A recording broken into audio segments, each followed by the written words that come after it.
Welcome back to The Next Wave by Pace, a podcast where we highlight emerging entrepreneurs, creatives, and changemakers who are building what's next.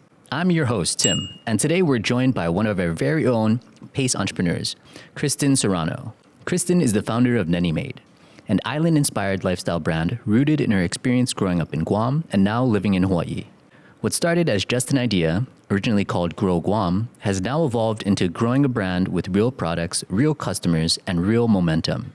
She's also a third-place winner from the 25th anniversary UH Venture Competition, and on top of that, she's a student athlete at the University of Hawaiʻi at Mānoa beach volleyball team, balancing both entrepreneurship and athletics at a high level. Today, we're talking about her journey from idea to execution, what it really takes to start before you're ready, and how she turned her first pop-up into a defining moment.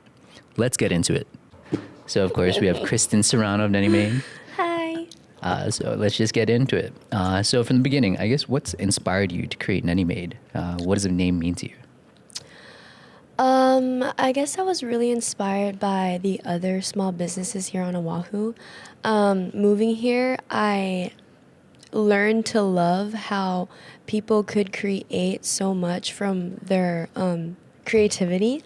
And so I kind of got the inspiration from that. And I also wanted to bring home something that meant so much to me.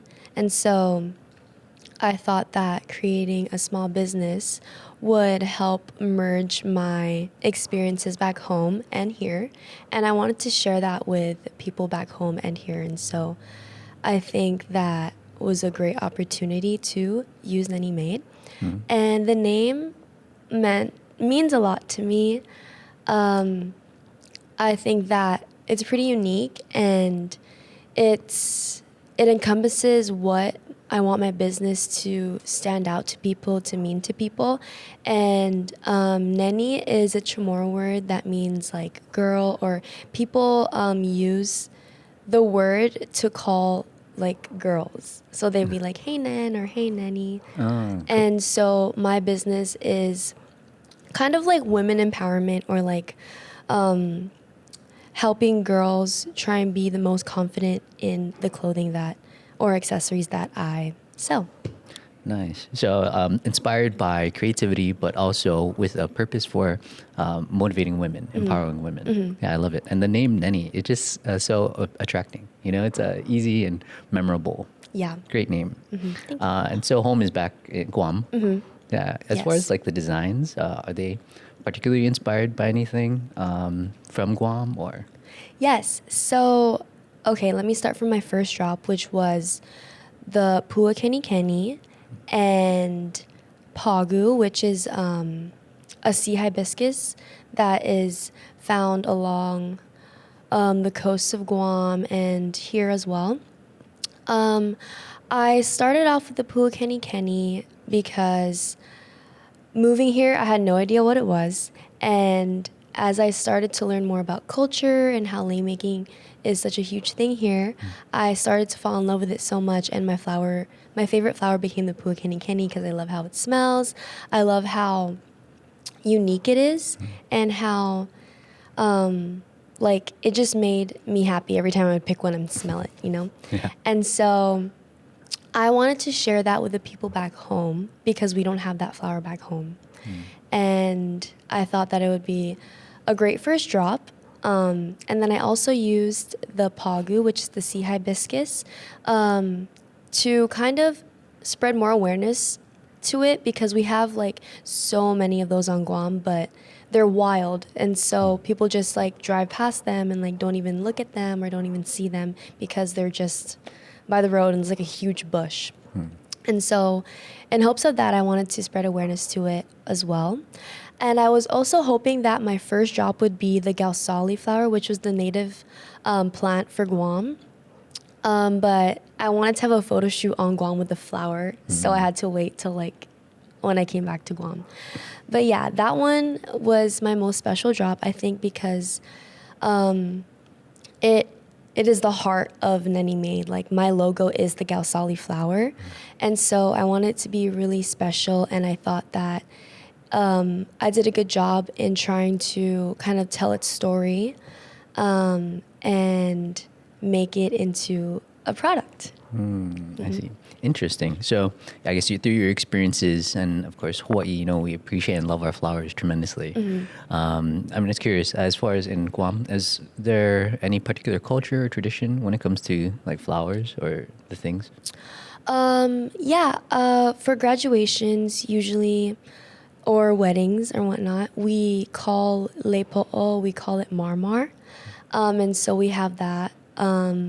I think lei making is way bigger here in Hawaii. It's part of the culture, and it's not like a huge thing on Guam, but there are some businesses that sell leis, make leis for grad students, for birthdays, for weddings and whatnot. Well, I definitely love the purpose or the motivation to bring more awareness to the flowers from Guam. I feel like that's a huge market, that you could target. As far as your identity, being from Guam and now living in Hawaii, is there any particular way that's influenced your brand and design choices? For sure. I thought that it would be a perfect opportunity for me to create this brand because of where I'm at in my life right now. And I know that I can inspire people with my story. And so I wanted to take that opportunity to do that. And sorry, I forgot the question. It was kind of what we were talking about before. You're talking about the purpose and how you created it, and then going into, the flower from Guam. Okay. Yeah, and I guess that pretty much connects Hawaii and Guam. Okay. Yeah. Is there anything in particular that maybe influenced the brand of Neni Made or that specific choice of design? Or is it just an idea that kind of sparked that? You're just like, oh, wow, there's this flower in Guam that... I think I always wanted it to be that flower, the gausali flower, because it means so much to Guam and other Pacific islands. And so I wanted to kind of, again, spread awareness to that and the culture of Guam and the other islands. I think I was saying before that I wanted to use kind of my image and my inspiration for other people to spread more like creativity through my brand. And so starting the brand made me feel like I was touching more people's minds about Guam and about Hawaii and how cultures can merge and how like there is so much togetherness and it can come from like the brand itself or like my experiences here on Oahu or on Guam. Yeah. Palau is in Guam, or Yes, and they also have the gausali flower. Oh, yeah. I have some friends that live in Palau. They would come visit pretty often. My auntie and uncle visit Guam and Palau pretty often. Really? Yeah, and so I've always been aware of the small parts of the culture, but it's interesting to see, a local brand, with the designs, from Guam. So it's very exciting. I think it's a perfect time to push something like that up. Yeah. I guess out of curiosity too, is there anything in particular that sparked, like any moment that you can think of that sparked the idea of Neni Made? It was actually during class. Like it had to happen because it was an assignment. And so my professor asked us to create a pitch on a brand or a product that we would sell. And so I thought of Neni Made, which was Grow Guam, because I was like, I need to think of a fast, easy name that is catchy. And so I came up with Grow Guam. And I started pitching my business idea and my products to my classmates. And every time I pitched, my pitch would win and move forward.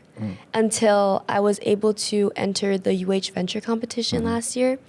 And just hearing like reassurance that people would want to buy my products and that my idea was a good idea really inspired me to push forward because it was just an idea. And then realizing that people love the idea and how much resources I have here really helped me push through this idea phase and turn it into reality. So instructors will love to hear that everybody, Yes. When they talk about a project and somebody created a business out of it, that's Kristen. That's me. Shout out to Kelly Holden. I'll always remember you. There we go.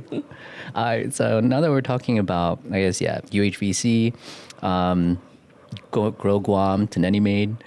When you first connected to Pace, your ideas were still in the early stages. And then was that still Grow Guam or was that already Neni Made at Pace? At Pace. When you first started with? It was still Grow Guam, but I knew like I wanted to change it. I was struggling to find like the name because I wanted it to be perfect. And so it took a couple of months trying to figure out what I wanted my name to be, what I wanted my brand to showcase to other people. And so, yeah, I always knew it was going to be a change to Grow Guam. Can you share with us, I guess, a little bit more then about the process and the experience of the UH Venture Competition? Oh, yeah. I thought it's such a good opportunity for people who want to explore what they want to do with like being an entrepreneur and whatnot. And so I thought it's a really great experience for students and adults and professionals who want to grow their business. And you know, they have motivation to do that because it's huge prize money. You get all these benefits and you get to network with so many great people. And so just the experience itself, even if I won or didn't win, like it would have helped me anyways. You know, like the money was very helpful to start my small business, but the people I met along the way were, I think, the most important aspect to me and helped me grow so much as a person and as an entrepreneur. I mean, it's pretty nerve-wracking, and I actually entered that competition. You did? I didn't get past the first round. Oh, wait.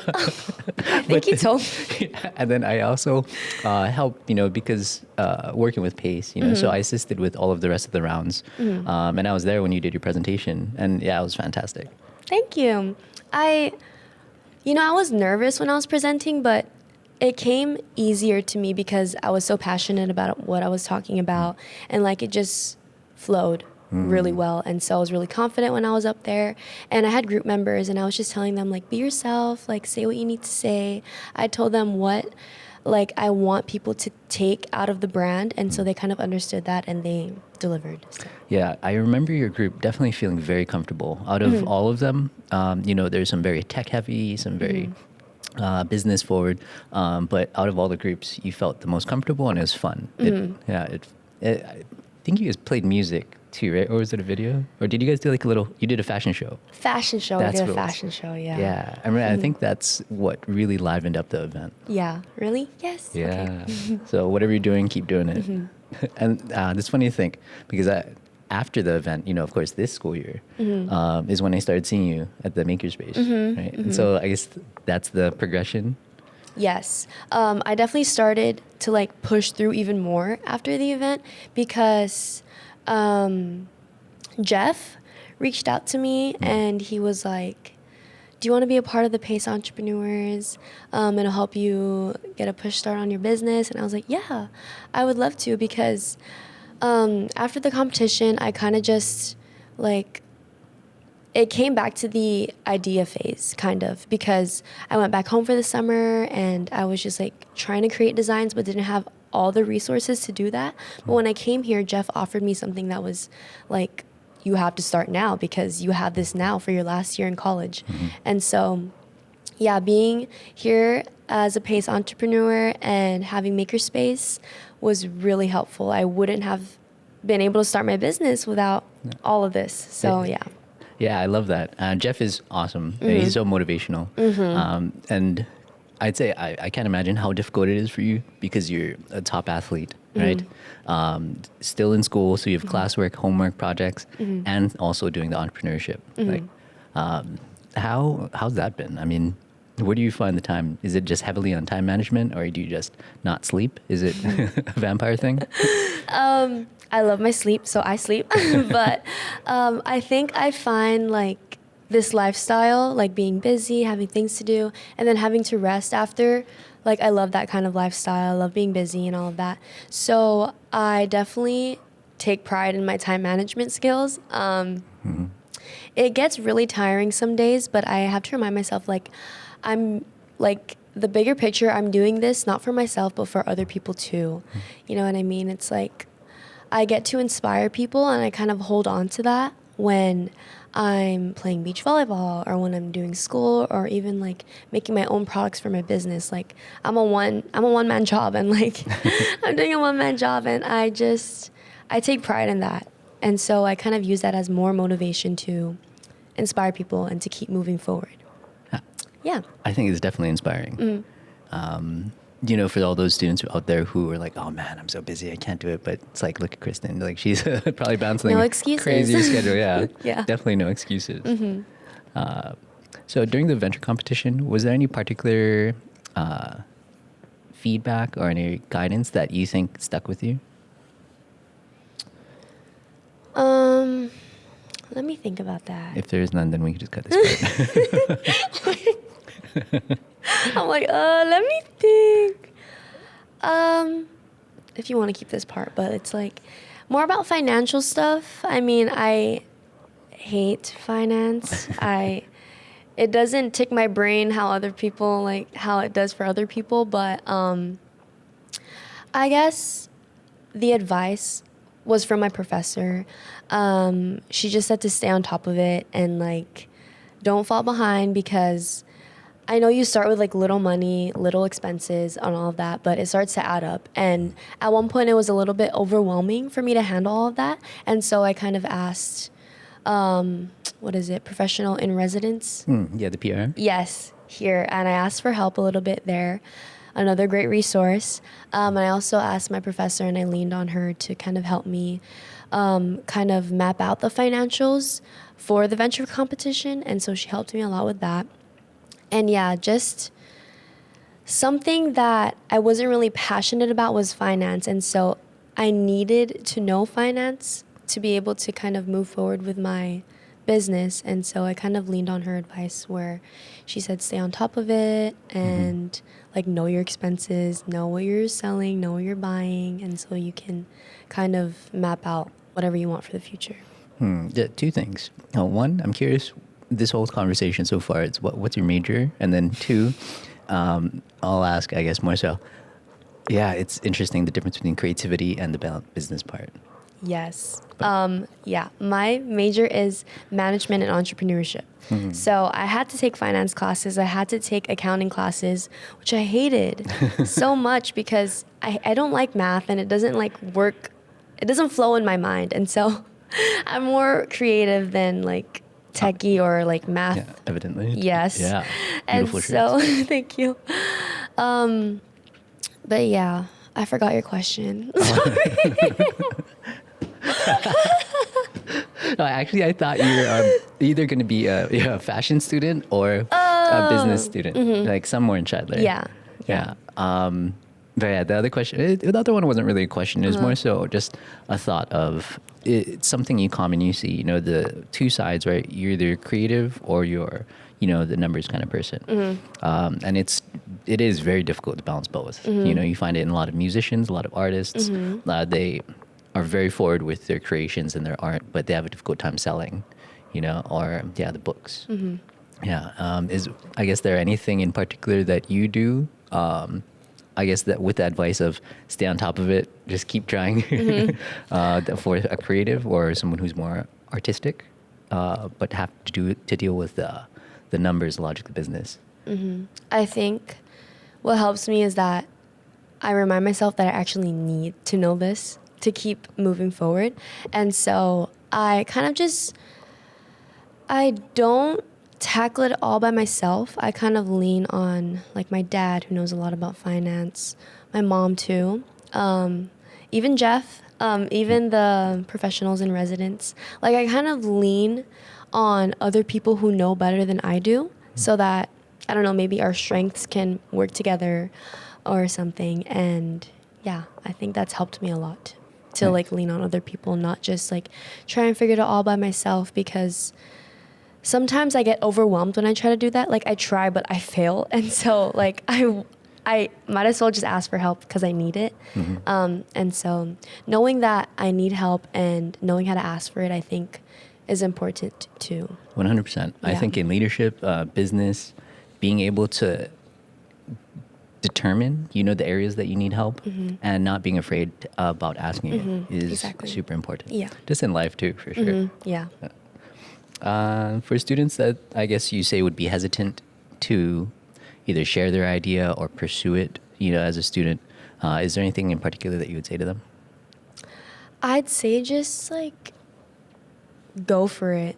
You only live once. And if you have something that you want to share, I think you can start with the people around you.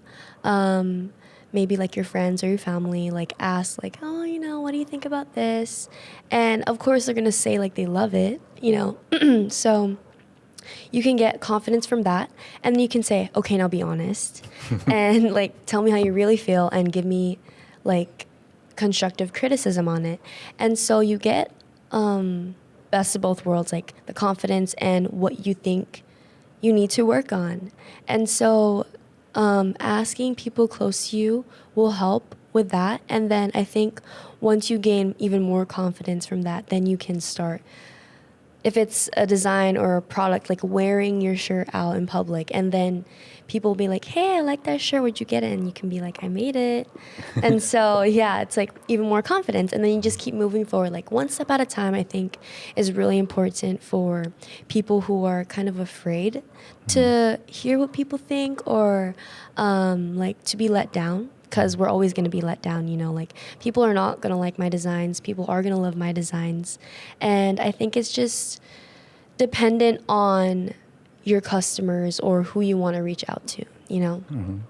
No, in a very contextualized way, you just defined, believing in your own brand and being passionate about it, but also agile business, right? Like getting feedback, iteration, and honest feedback, of course, which a lot of times people just like to take the, what's the word I'm looking for? Take the compliments, right? And just feel good about it and be like, okay, and either put it down and just not care about it or just continue running blindly. But exactly. yeah, I guess that's a lesson that you've learned, which is super important for entrepreneurship. Yes. Yeah. Moving on to, I guess, more on PACE Entrepreneurs. Was there anything in particular that you felt you learned or changed since joining PACE Entrepreneurs after the UHVC?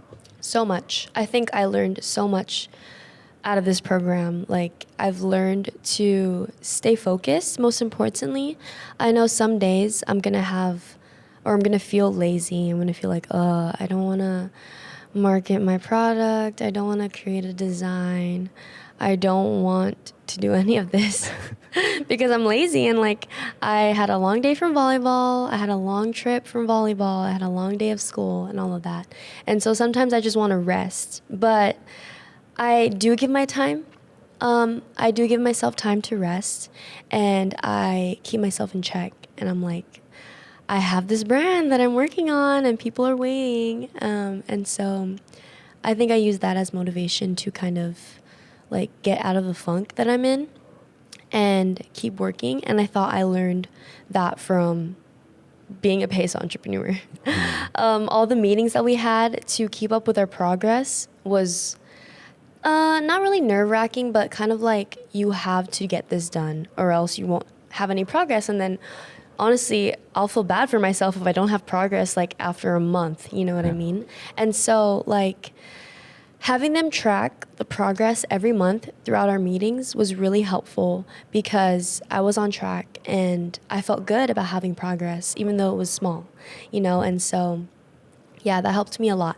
And also another thing was the networks that Jeff and Tracy always provided. There was always someone who was interested. There's always someone who can help.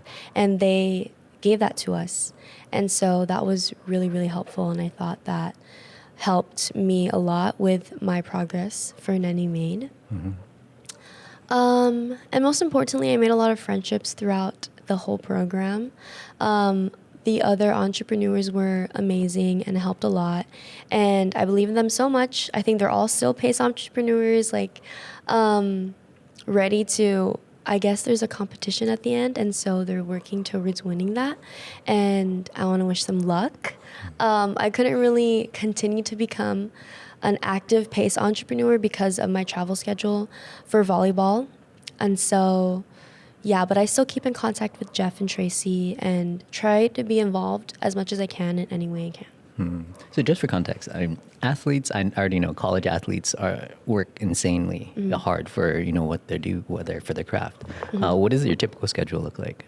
Usually it's like at least once a day, like every day pretty much. Every day. It's every day. So I'll give you like a week of my life, I guess. Mondays, wake up early, drive to Queens Beach and practice, and then we get the rest of the day off. And then Tuesday, we lift in the morning and then practice in the afternoon. Wednesdays, we practice in the morning. Thursdays, we wake up early and lift weights and then practice in the afternoon. Fridays and Saturdays, we practice in the morning. So it's like every single day we wake up in the morning and we do something for volleyball, you know what I mean? And so some days it's hard to want to wake up, I guess, because I'm tired most of the time. But I think, again, leaning towards like my love for this kind of lifestyle really helps motivate me to keep on going. And also, like, it's my last year. It's my last year playing D1 beach volleyball. It's my last year in college.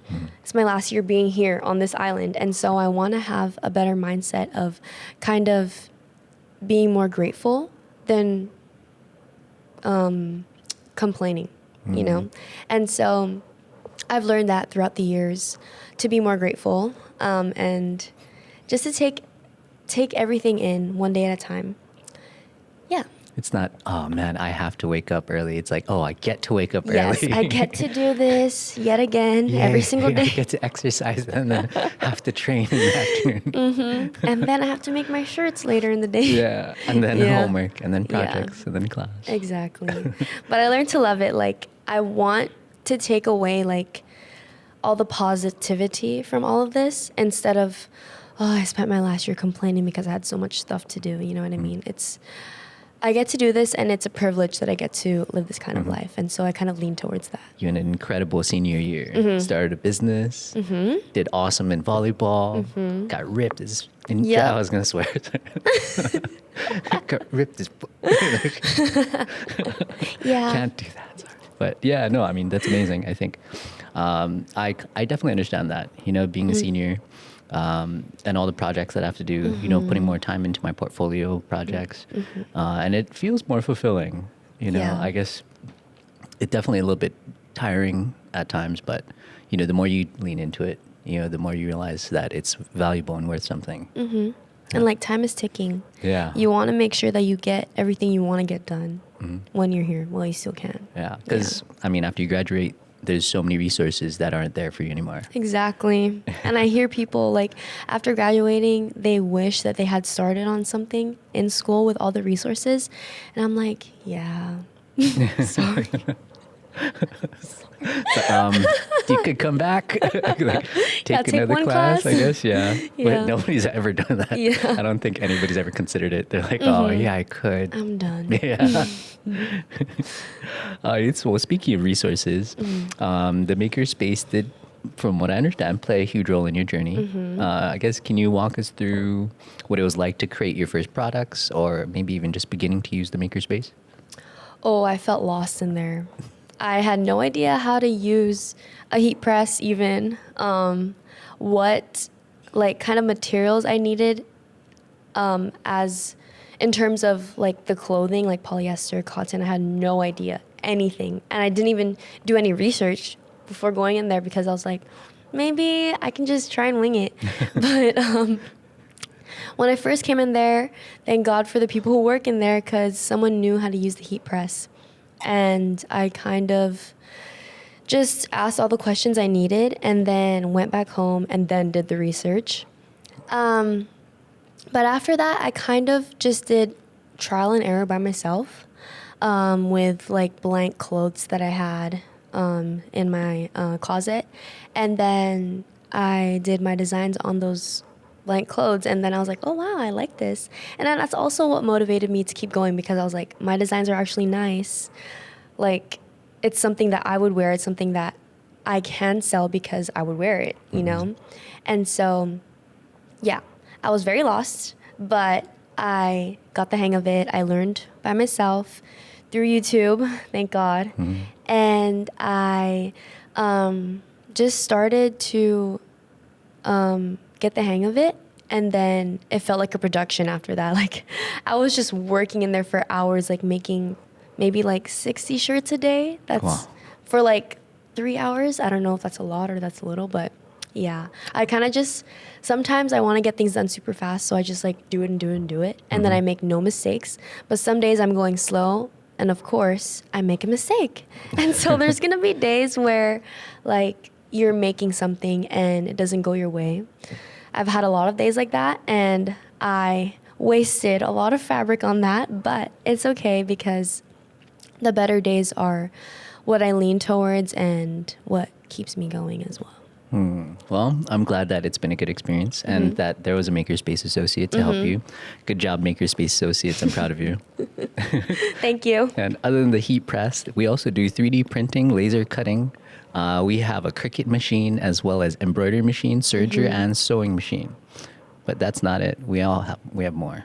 They have more. They have a lot. They have everything you need, so you should come check it out because I'm the only one in there sometimes. Come use it, please. Crystal needs me to get the numbers up. Okay. So let me see, how important is it? 14? Oh, I'll just ask this, and you can tell me if you think this is important. Okay. So do you think it was important for you to physically create and test before selling? For sure. I think it was really important because I didn't really know what colors fit best with like girls, or like if it was the right color to do this with this or whatnot. Like, just testing really helped me because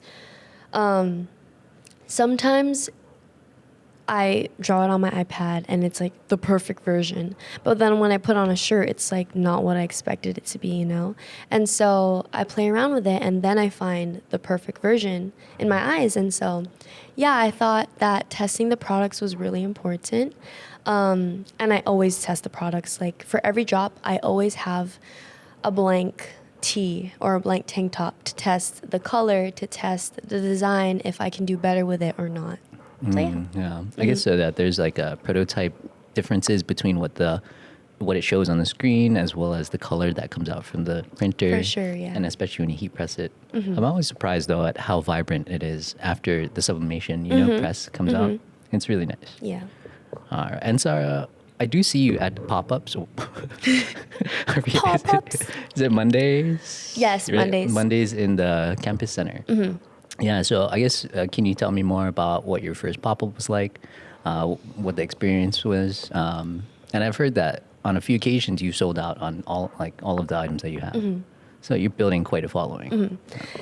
My first pop-up was everything I could ever ask for. You know, I had my friends and family show up for me, and then when they were there, I had like a bunch of customers waiting to talk to me, and it was everything I could ever ask for a first pop-up. And I had so much support, so much love for me, for my designs, and for my brand. And it motivated me even more to like keep going, like, wow, this is really what I want to do. Like, I want to have my small business. I love my small business. And I love meeting new people along the way. I remember something at my pop-up that really stood out to me. It was a customer who asked me to save her my designs and my products because she thought I was gonna sell out. And she was like, can you save me this? And she was from Guam. So I was like, okay, like I have to do my girl a favor because she's from Guam. And so I saved it for her, and she ended up coming and she surprised me with like these claw clips from Neni Made, which is like, I love that brand. It's one of my inspo brands. And she gave it to me and she was like, thank you so much for saving me a shirt. Like, it means so much to me. And I was like, wow, like, this is why I do what I do. This is why I started the business to connect with people, to share these moments with strangers and now who become friends. Yeah, and it was like really memorable for me. Like I wanted to cry when she gave me those. I was like, no way, this is not real.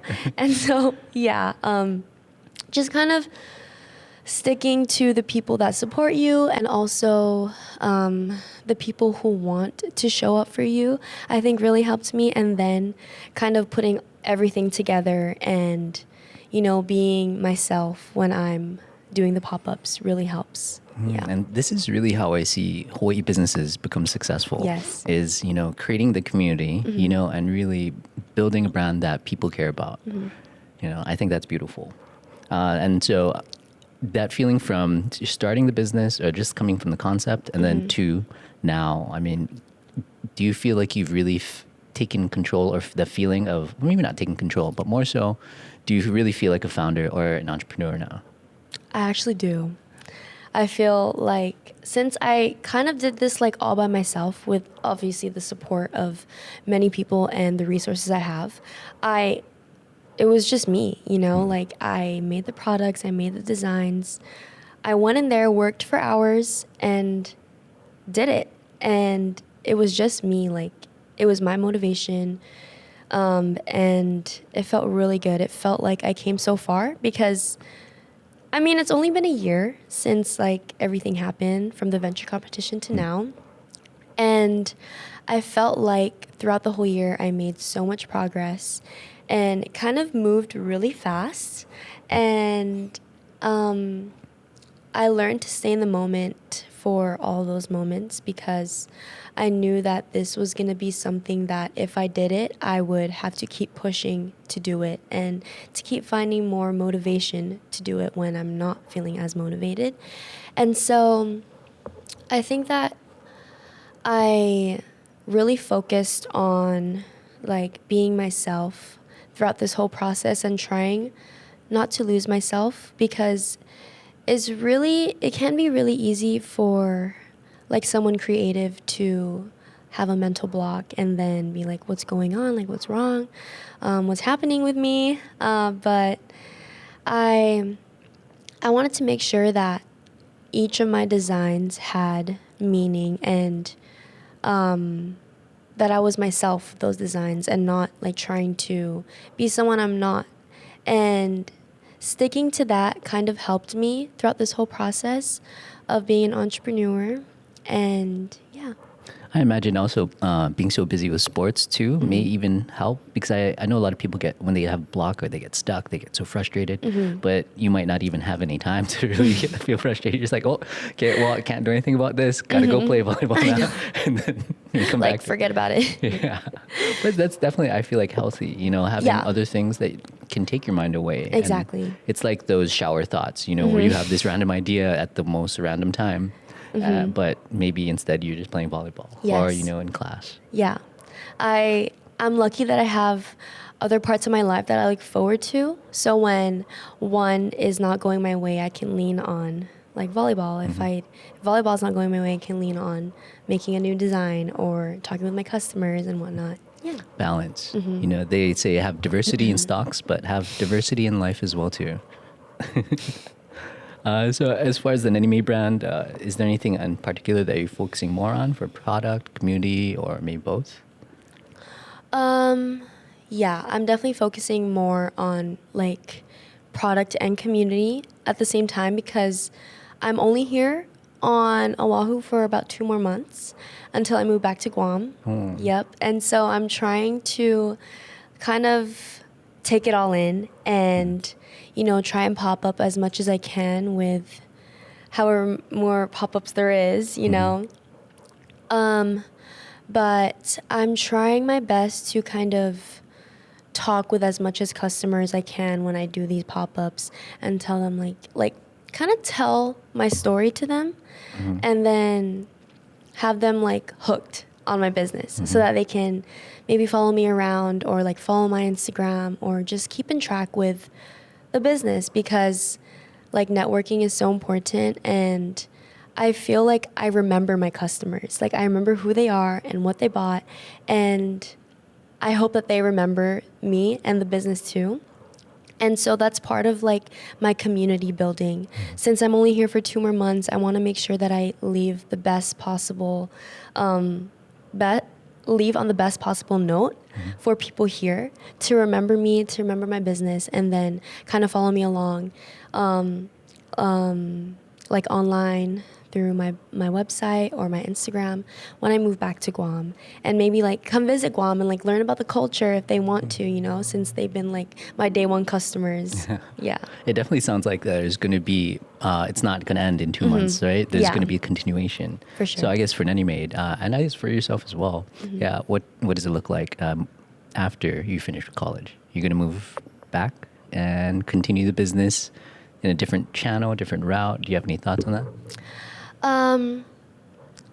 I'm kind of in the process of figuring all of that out still, because I definitely won't have these resources, like a free heat press. Are you kidding me? Free sublimation printer, like everything, you know. I don't have that back home. I'm going to have to find a machine for it if I want to continue doing it by myself, or if I want to kind of have someone do it for me and focus on like designing, just fully designing and marketing my brand. And I'm kind of like in between those two things and still finding the right person. If I want them to make my products, I want it to be the right person with the right like mindset about making products. You know what I mean? Like I want it to be right. And so it's going to take a little bit of time, and I'm a little worried about how that'll like take a tick on my progress, because once I move back home, it's like I won't have these resources. And so I'm like, oh man, I can't make any more shirts. Like, what if I run out? Then I can't pop up. Like, if I don't find anyone, what am I going to do? And so it's definitely going to be a little bit of a difficult transition, but it's something that I know I can do and can get through. And so, yeah, we'll see how everything goes from there. But right now I'm just trying to prepare for the next pop-up. And then after that, like maybe make as much as I can here. And then when I'm back home, I'm a little bit more prepared to pop up and try and find maybe someone to help me make the products. Is there a Chamorro club on campus, or like I'm pretty sure there's like a Pacific Islander club that I wanted to join, but I realized I couldn't make any of the meetings because I was And so I knew someone who asked me to join because she remembered me from there was a Palau mini games for beach volleyball where all the islands came together and played sports together, like every island in the Pacific. And she remembered me from that event, and I was like, wow, you remember me? She was like, yeah, I'm from Palau. And she was like, you should join, I forget the name of the club. It's like Pacific Islanders Club or something. And I wanted to join so bad because I wanted to meet new people and kind of like talk with them and talk about the other islands, but I couldn't make any of the meetings. And so I kind of still like follow their Instagram, and I want to see if like I can make the meetings, but I can't. But or maybe hopefully before you go back, I imagine, you know, since this inspires so many from the Pacific, I guess this might be a good demographic to reach out to, or just some random thoughts. Yeah. Okay, I guess for what is left of that's coming up on Oahu, are there any upcoming drops, ideas, or directions that you're excited about? Yeah, so I actually dropped my last drop here yesterday, and it's the shirt I'm wearing right now. Oops. You can move the mic out of the way too. It's the shirt I'm wearing right now. It's beautiful.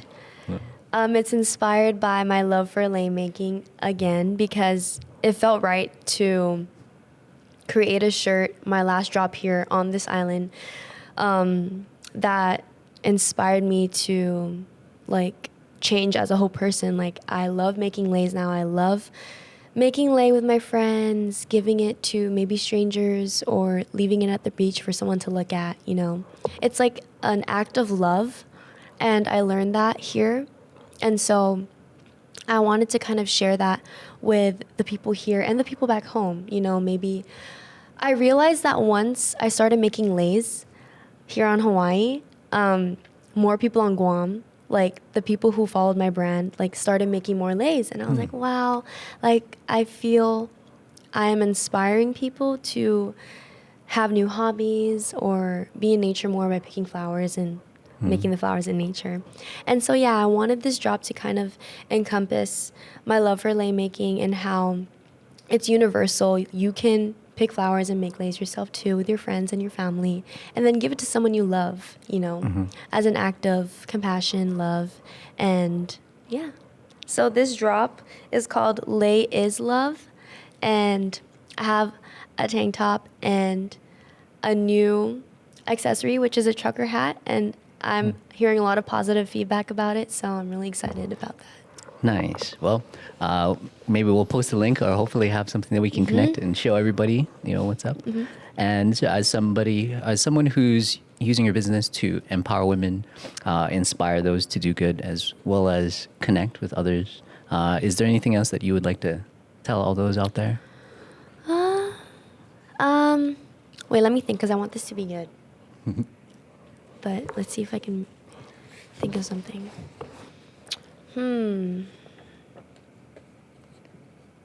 I guess I want to say to keep being yourself, like no matter what your idea is, no matter what people say, like don't let anything change who you are just because you think it's better for the people around you. Like do things because you think it's going to be beneficial to you so that it can be more beneficial to other people, if that makes sense.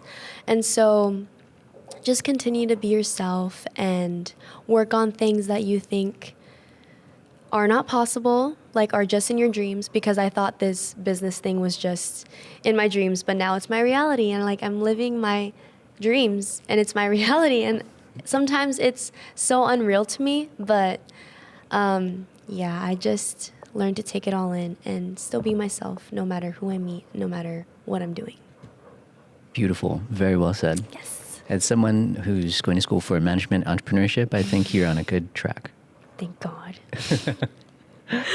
Okay, we do have a last fun lightning round. Oh. So I'm going to ask these questions. They'll be one word. Oh, wait. And then you're just going to quickly answer without even thinking. Okay. Oh All right. gosh. You ready? Okay. One word to describe your brand. Ooh. Inspiring. Nice. Favorite piece you've made so far? Are you kidding? Maybe this one. Lei is Love. Dream collab, local or global? Definitely local. Local. I don't know though. Maybe Neni Made or like something like this. Or so local because she's a friend. That would be cool. Okay. Coffee or matcha? Water, but matcha with ube. Ooh. Okay. Early bird or night owl? Early bird. One thing you can't run your business without? Makerspace. Well, speaking of Makerspace, if you do need recommendations or help with what you need, maybe back home, you know, definitely we can talk. Really? Yeah. I'm like, really? Yeah. Okay. And it's not that much of an expense. It can be pretty well budgeted. Yeah. Wow. So I that think- gives me a lot of hope. Oh my God. No, I definitely. was telling you my biggest worry, and I'm just like, hopeful. Yeah, it'll be all good. Okay, that's pretty much it. Yeah, I think as far as all the questions, we're through. I just need to do the intro and outro. Yeah, but can you like end it like? Oh, yeah. Oh, okay. All right. Well, Kristen Serrano of Guam and Neni Made, thank you for coming. Thank you for having me. It was so fun. We appreciate you taking the time out of your busy day. Yeah. Thank you. I appreciate pace so much. All right. Well, thanks, and good luck on the rest of your business as well as the rest of the season. Is it the season? Is it still playing? Mm-hmm. Oh, okay. Yes. Sorry. Let's cut that out. Good luck on the rest of the season. Thank you. Yeah. That was Kristen Serrano, founder of Neni Made. An amazing example of what it looks like to start with just an idea and actually follow through. From testing designs in the makerspace to launching her first pop-up, her journey really shows how powerful it is to take action, stay consistent, and lean into the resources around you. If you want to follow Kristen's journey or support her brand, be sure to check out Neni Made on social media. Thanks for tuning in to the next Wave by Pace. Until next time, keep up the pace.